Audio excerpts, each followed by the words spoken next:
Again, people, I just lost my video. Just started a video and then I lost it, and I could be because of my bad camera. The camera is going bad, and I don't know if it's the battery, maybe.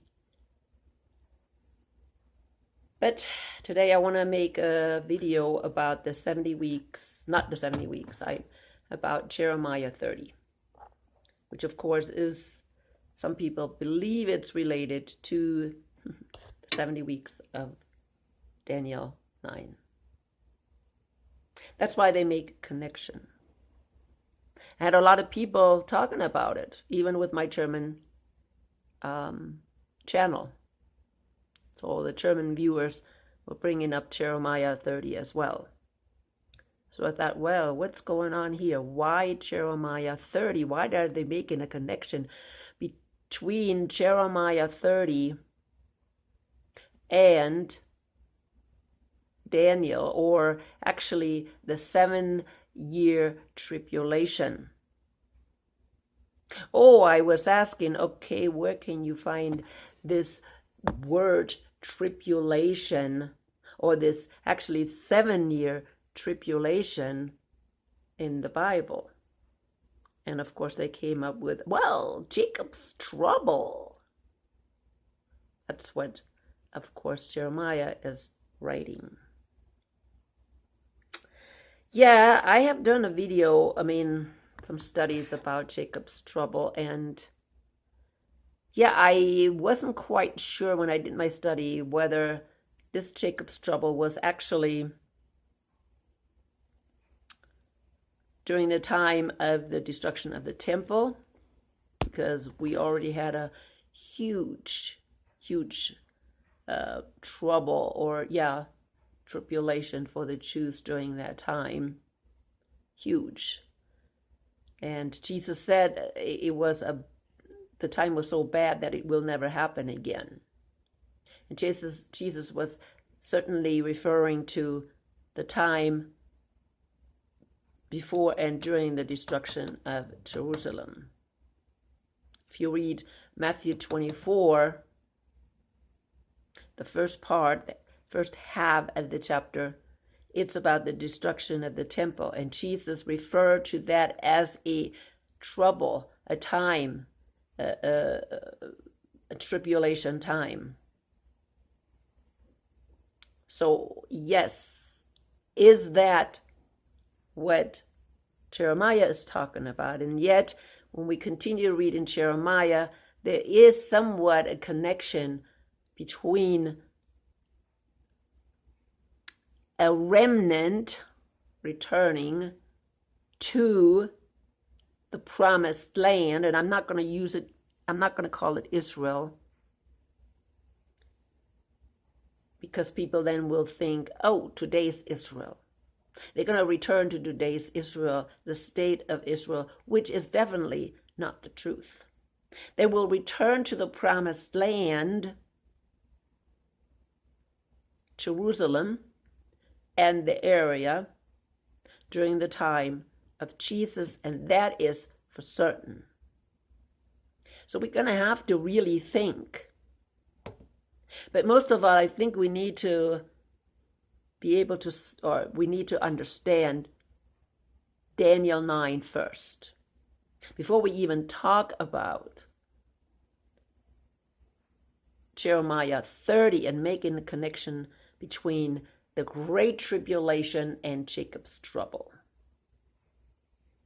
Great Tribulation, 7-year Great Tribulation, is an invention of dispensationalism. And it's a false invention because it doesn't exist. Because they're saying that the 70th week, that means the last week of Daniel 9, is not fulfilled, which is obviously a lie when you really study it. There is no last week left. Absolutely not, people. Now, I will again link my video, my study that I did on Daniel 9. You can do your own study. Go verse by verse and read it. Study it. Read it again and again and again. And look at also, of course, the grammar part. Because if you do not look at the grammar, if you don't look at the definition of each word, you will be confused. I'll guarantee you that. And then it's very easy to follow some people that are just telling you some lies. Then the 70th week is over. It's very, very, very obvious. I'm not going to go there right now because I want to talk about Jeremiah 30. Again, it's over. So there is no Great Tribulation of 7 years. See, this last week is really not a week, but 7 years.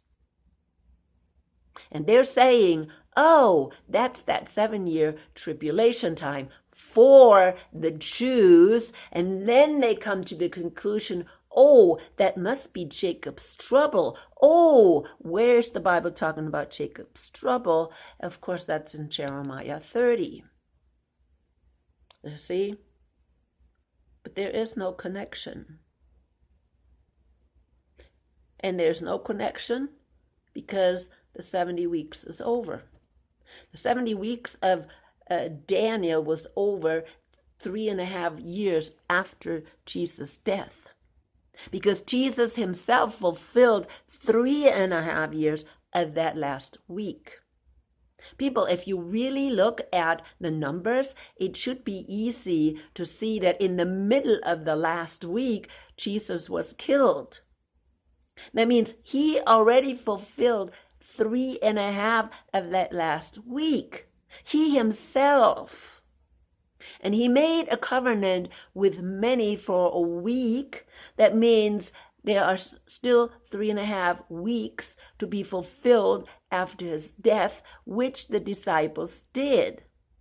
And again, if you stop misinterpreting that this covenant he makes for a week is a peace treaty that the Antichrist will make, false, false, false, false, false. And that Jesus is actually making that covenant with them, but they rejected it, then you should also know, hey, this last week is over. It's over. It was over 3.5 years after Jesus died. And that is when the gospel or the proclamation of the gospel went to the Gentiles. In other words, that responsibility that was supposed to be have done by the Jews then went to the Gentiles. And that's why we're calling this time right now, this 2,000 years, the time of the Gentiles. Jesus called it that way. So now I said quite a lot about these 70 years, but please go and watch my video or really to the study yourself. So now, hello, there is no connection between that 7-year tribulation time and Jacob's trouble. None. So now let's look at Daniel. And I have to look today at my my cell phone because my computer is all messed up and I cannot restart it because I'm uploading a video. So I have to look at my cell phone and read from my cell phone. So let's look what Jeremiah is writing. This is the word that came to Jeremiah from the Lord. This is what the Lord, the God of Israel, says. The God of Israel. Who is the God of Israel? Is this the God of the state of Israel today, the country of Israel today? Or is it the God of Israel, who is also called Jacob? So this guy that God called Israel, used to be called Jacob, who believed in God, who believed that the Messiah would come, who waited also for the Messiah. That's who it is. So let's keep that in mind. The God of Israel is not the God of a state of Israel today or a country that calls themselves Israel, but a man, Israel. Yes, you could say this is the God of Israel, maybe the people who believe in a certain God, who? The God of Israel and Abraham. So it is a certain God, people.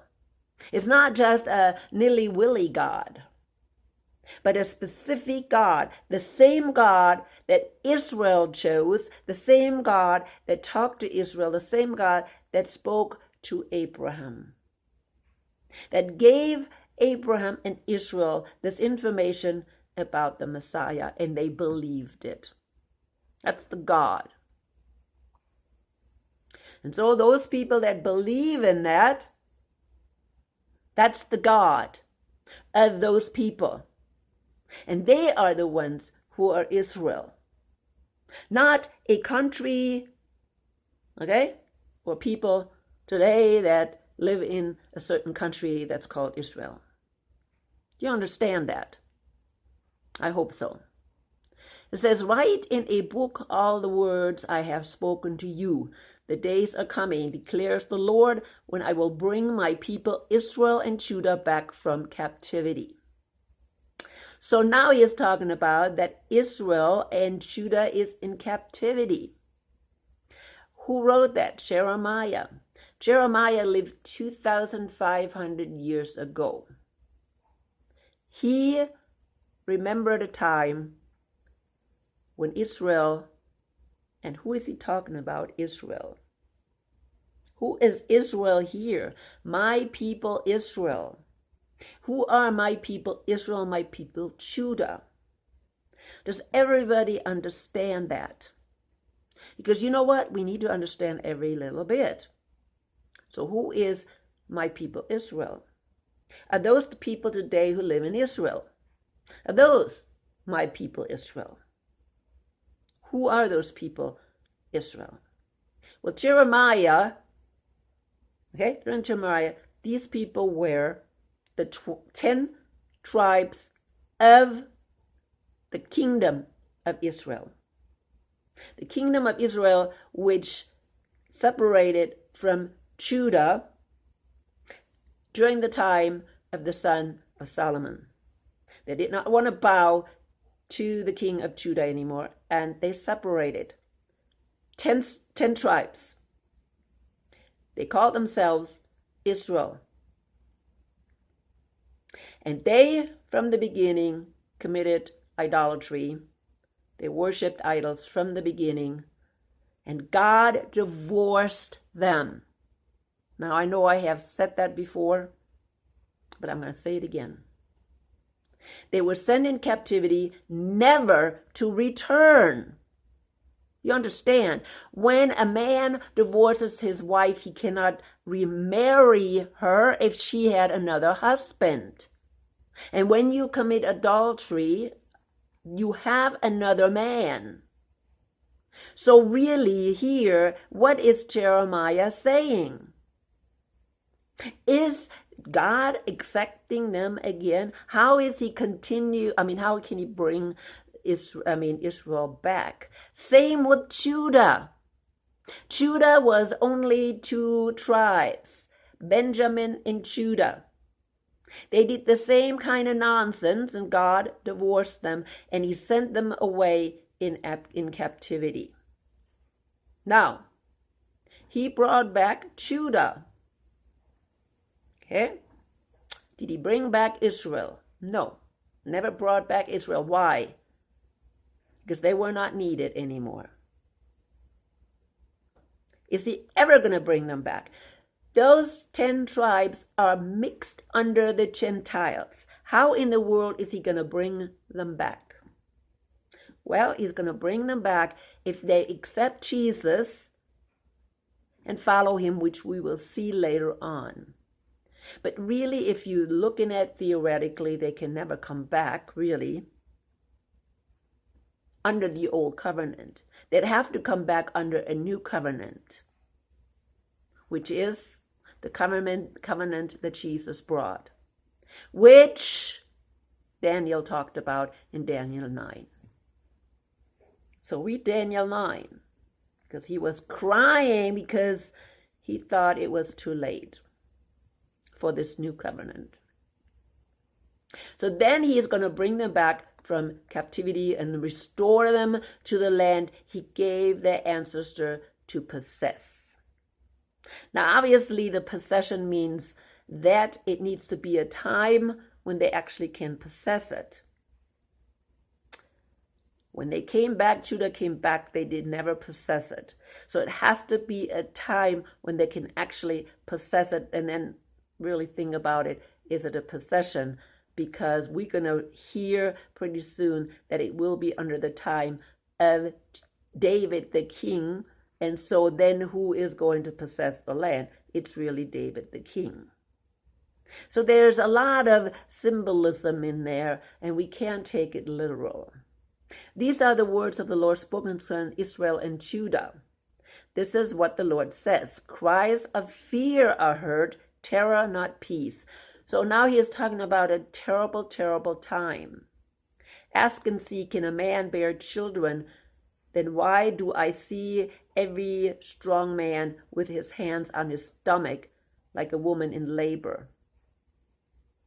Every face turned deadly pale. How awful that day will be. No other will be like it. It will be a time of trouble for Jacob. A time of trouble for Jacob. Not the trouble for Jacob.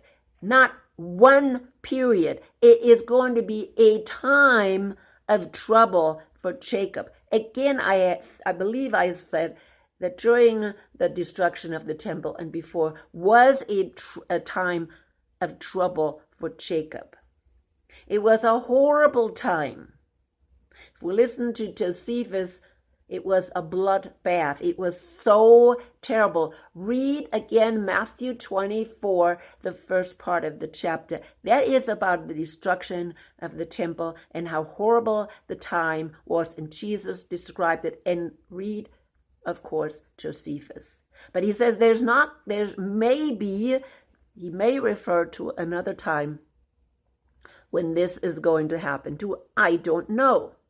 Okay? But it will be a time, and it seems like it is a time when he is returning them. Okay? So maybe just before they return, they're getting returned. Okay? It will be time of trouble for Jacob, but he will be saved out of it. So, again, who is Jacob? A trouble for Jacob. Who is Jacob? Israel, right? Everybody who believes in Messiah.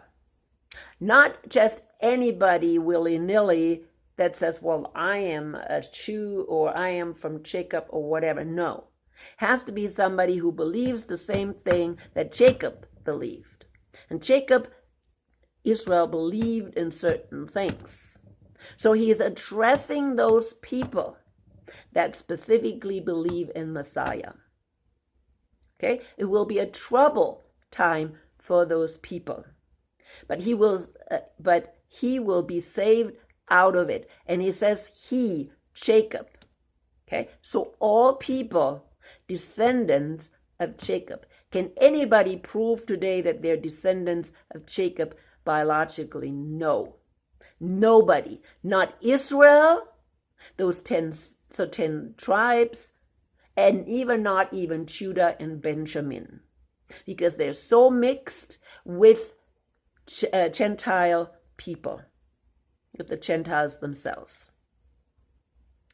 Then he continues to say, in that day, declares the Lord Almighty, I will break the yoke of their slavery, or I will break the yoke of their necks and will tear off their bonds. No longer will foreigners enslave them. Now, who is enslaving who again? It is the believers. It's not talking about Jews that call themselves Jews today. He's talking about really believers that are under bondage today. Today, okay? We are under bondage in this system where we don't belong. We are foreigners here. And we're under bondage constantly. To whom? To all the governments that are trying to tell us what to do. Okay? So we are thinking, again, people are thinking, well, that must be the Jews today that are brought back from all the countries that they were under bondage in, and now they're in Jerusalem or in Israel. People even today, if we're really assuming that it's talking about the Jews are under bondage to a worldly system. Israel today, the country is a worldly system. It's under Satan. It's not under God. Jesus is not ruling it. He's talking about in a little bit about a time when David is king. David is not king. Or who is David? David is Messiah. Messiah is not king. They have a false satanic government.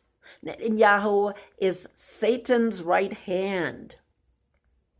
And they are puppets of who? Are they puppets of the United States who are using them for a proxy war to clean out Gaza and to clean out the rest of the area in the Middle East? Who are they actually, puppets for? The Vatican? The merchants of the Vatican? The beast system? The false prophet? Who are they actually puppets? They are puppets of a false system, and they don't even know it. They think they got away from the Holocaust, but they're going straight back into a Holocaust right now. This is why here God is telling them, Jacob trouble is coming. And it's going to be bad. Okay? They thought it was bad during the Holocaust. Well, it looks like Jacob's trouble is pretty bad too. If this is the Jacob's trouble that will come before Jesus becomes king, they're talking about Jesus being king. Okay? So just before Jesus establishes him as king, there is going to be a horrible time. For what? If you really think it's for the Jews, then that's what they're going to get. But you know what? It's going to be a horrible time for the whole world. Okay? It's going to be a horrible time for the whole world. It's going to be a horrible time for those people if you say that Jacob is the descendant, or all the people that are descendants of Jacob are the believers. They will go through this time. Then we need to think, who is going through this horrible time? What is Jacob's trouble? Is Jacob's trouble the wrath of God? Because the wrath of God will be here just before Jesus establishes his kingdom, because he will cleanse this world and this system of Satan. And it's going to be a horrible time. It's called the wrath of God. Somebody actually, I had a conversation and I was trying to tell the guy, hey, it's the wrath of God. It's not tribulation. And there's a difference. Okay? Yeah, it's going to be trouble, of course, But really, why is it so hard, so difficult? Why is it so bad? Well, it is bad because it is God's wrath, people. It's God's wrath that's being poured out. That's what makes it so bad. That's why the trouble is so bad. And who is it poured out on? It's poured out on those people that have not been raptured. Okay? They have rejected the ungodly. They have rejected God. They have rejected Messiah. And who are being left over? Maybe the people that are realizing, wait a minute, I have missed the rapture. I have missed Jesus picking up his bride, and now I'm left over. Because these people, I'll guarantee you, are the 144,000 sealed that have to go through Jacob's trouble. Okay? Or the wrath of God. If that's what Jacob's trouble is. Because again, he goes then just saying, in that day declares the Lord Almighty, I will break the yoke of their necks and will tear off their bonds. No longer will foreigners enslave them. Instead, they will serve the Lord their God and David the king, whom I will raise up for them. That means David the king will be ruling during that time. And if they're living, if they're human beings, when David the king is here, they didn't get a transformed body. You know that. They're here as human beings. They're not bride of Christ. They're not ruling with Christ.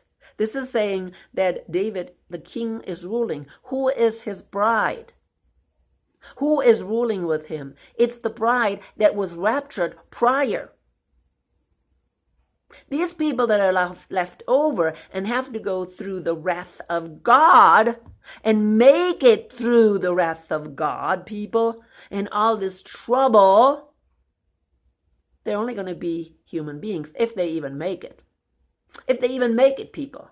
Come on, really, it's going to be a horrible time. So do not be afraid, Jacob, my servant. Who is he talking about? Is he talking about Jacob, Israel? Who is he talking about? Or is Jacob here again, like David is, of course, standing for Messiah? Who is Jacob standing for here? Is Jacob standing here for the Jews? Is Jacob standing here for the unbelieving, idolatrous Jews that are serving a false religion? Who is Jacob here standing for? He's saying, Jacob, my servant. So obviously, it must be servants of who? Of God, the true God, right? The true God of Israel and Abraham. These are the people he is addressing. Servants of true God. That believe in Messiah. You have to believe in Messiah in order to be true servant. You understand that? You know John 1:2. If you don't have the Son, you don't have the Father. And that's serious. It's very serious. So anybody who does not have the Son doesn't have the Father. They're not servants of Jacob. So we need to think about that. Do not be dismayed. Israel, declares the Lord. Again, who is Israel? Israel can only be believers. During the time of this Jacob's trouble, which I am now saying is the wrath of God, because that's what's happening right before Jesus establishes his kingship, his kingdom. Okay? Because we have to look at that too. When is this time? This time is just before, right? This Jacob's trouble needs to be right before Jesus established his kingdom, David, their king. Now I forgot what I wanted to say. Anyways, these need to be the 144,000 sealed. It cannot be the bride of Christ because they're gone during Jacob's trouble. All right? I will surely save you out of a distant place. So he is bringing back those believers from a distant place. These are not people that are now living in Israel. The King, Jesus, establishes his kingdom where? In Jerusalem. You definitely know that. I hope so. Read Zechariah 14. And he's bringing them back. They are not the Jews from Israel. Oh, they can say, well, it's the Jews from other places in the world. No. People, it is the true believers. And not only the true believers, but really the 144,000 foolish virgins. I've talked about the foolish virgins too, right? That didn't make it into the rapture. And realized later on, whoa, we forgot or we missed the rapture, and so they had to go through the wrath of God. So he's saving them from a distant place. He's saving them. He is not snatching them out and transforming them. These people have a human body. Your descendants from the land of their exile. Jacob will again have peace and security. Jacob again who? People that believe in the God of Jacob. No one will make him afraid. Again, who? Jacob is, Jacob, okay, the people who believe in the God of Jacob. I am with you and will save you, declares the Lord. Though I completely destroy all the nations among which I scattered you, I will not completely destroy you. Now, how he can say he scattered them all over? Well, I just said that especially the 10 tribes, and Judah and Benjamin the same way, were scattered all over. They mixed among the Gentiles, became many nations. That's why Abraham becomes the father of many nations. And Ephraim, who is actually the leader of the 10 tribes, also is symbolic for the father of many nations. You have to understand that too. And this is how they were scattered all over. This is how he brings them back again. Mixed amongst all the Gentiles. But the believers that still hold on to the faith in this Messiah, this God of Jacob, he's bringing them back. Has nothing to do with today's religious Jews. Because today's religious Jews do not believe in Messiah. They have a different religion. They have a different God. They have to have a different God because they don't believe in Messiah. So, anyways, this is what this is all about. I will not let you go entirely unpunished. This is what the Lord says. Your wound is incurable, your injury beyond healing. There is no one to plead your cause, no remedy for your sore, no healing for you. All your allies have forgotten you. They are nothing for you. So anyways, but he's bringing them back.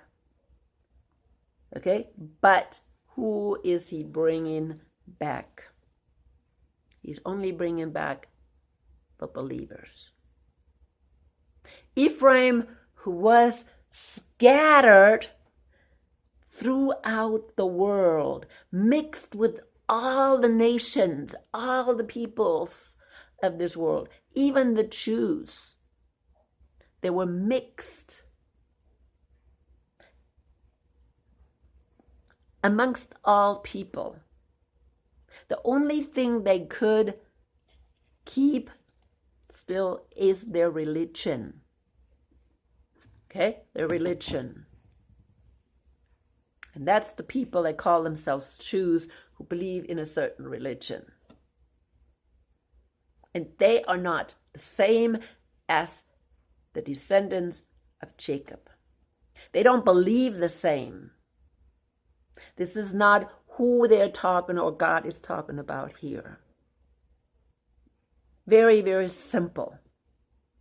And again, we need to understand that. has also nothing to do with 7-year tribulation time. None. How long will Jacob's trouble or the wrath of God last? Well, if we're looking at the 2 witnesses, it could be 4 years. Could be 4 years. Because see, after the 2 witnesses are gone, there's no more witness for the Lord. That will be problematic. Anyways, they may not need anybody because the Armageddon War may be waging. But yeah, Jacob's trouble, I am assuming, and after looking at everything, is most likely the wrath of God. The wrath of God that is described in Revelation 16. The wrath of God, which is a cleansing of the ungodly. Shame on the people that have to go through it. Even if they're still believers, yeah, shame. And they're going to be mourning, just like the 2 witnesses will be mourning. They have sackcloth on, they'll be mourning because they didn't make it into the rapture. I'm coming to an end, people. This is long enough. Let the Holy Spirit guide you always.